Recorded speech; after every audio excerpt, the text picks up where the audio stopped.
How to do velocity edits automatically with CapCut. Hello everyone, welcome back to our channel. Now let's get started. Launch your CapCut. Here we go. Now tap on this option of new project.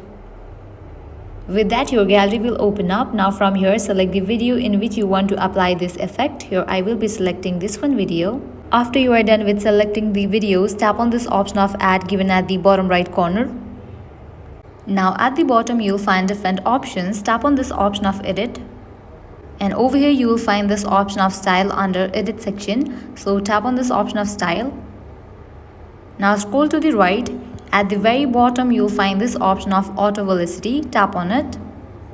Now it's in the process and it is done. So this is how you can easily do velocity edits automatically with CapCut. This was very simple and quick process. At the end, if you guys find this video helpful, make sure to like, share and subscribe to our channel. Thank you.